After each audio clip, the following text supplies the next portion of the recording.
Hi everyone, this is Luis Bravo, and he's gonna talk about building safe digital worlds in Europe. Luis, please. Thank you very much. Thank you very much for having me. Good morning, good afternoon, good evening, depending from where you are.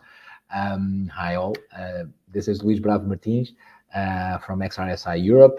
I am working towards promoting the standards in safety and privacy, not just in Europe, but all across the metaverse and in both in immersive environments and virtual worlds. And today, I'm here to tell you a bit more about how we are building already safe virtual worlds in Europe. So a lot is happening in XR and virtual worlds in Europe, and I would love to share a bit about that with you. And let's start with the notion, the theme of virtual worlds and the expression, because this is the expression used by the European Commission to designate the next stage of the internet. So that is in several other regions designated again the metaverse, right? So but at the end of the day, we're talking about the same thing. So we're talking, when we say virtual worlds, we're talking about the stage of the internet where emerging tech will seamlessly connect digital and physical spaces, objects, people, and their avatars. So we're talking about an estimated global growth of 800 billion by 2030. These are numbers from the European Commission itself. And we're talking also about a potential 860,000 new jobs created already next year by 2025. So these are numbers that obviously transform the business and the employment sectors in the European Union, and not just in the European Union, but all across the world, right? So for this reason, several blocks like Korea, like you see a lot of investments in the metaverse also happening in China, also in the Middle East, and then the European Commission itself also published and adopted a strategy for virtual worlds to steer this technological transition, and has been releasing several of the necessary building blocks for these virtual worlds to actually come into place and have the kind of impact in our lives that can, amount to these numbers and even surpass them. So let's go through some of these building blocks, starting with the skills. So the Digital Europe program has been around for quite some time. And from this total budget of 7.58 billion, we're talking about 580 million planned to be invested in virtual world building skills. So we're talking about investing in skills that enable technologies like blockchain, technologies like virtual reality, augmented reality,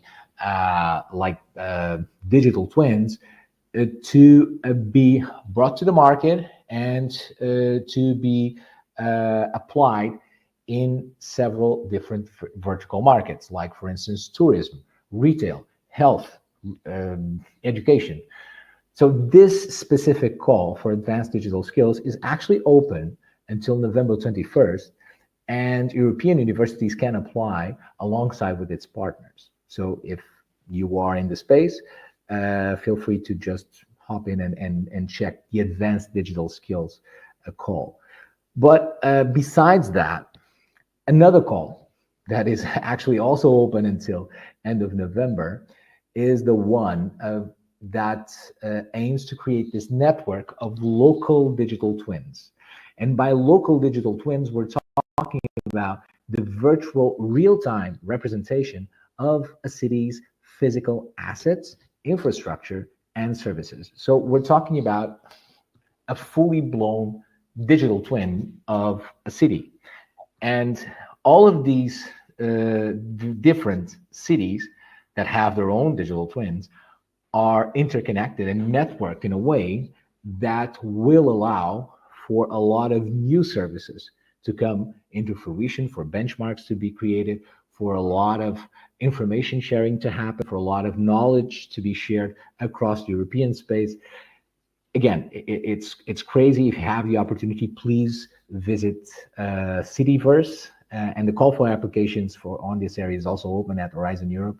Again, do visit Cityverse or search for it. And if you have any doubts, you are also more than welcome to reach out to me on LinkedIn.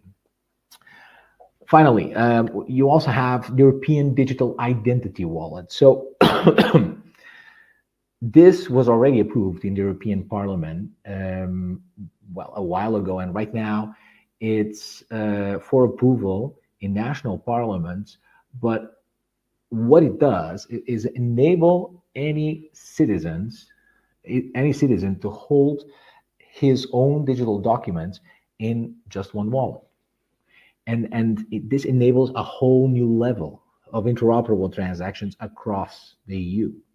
Now, this has a huge impact already, not because it relates directly with our digital identity, but think about the possibilities and the impact that it has when we then transport this ability to identify ourselves within the structures, sorry, within structures like virtual worlds or immersive worlds or VR worlds that already exist, and several others that are being created. So interoperability is clearly one of the really important parts of this topic. Now, what we're talking about then is, and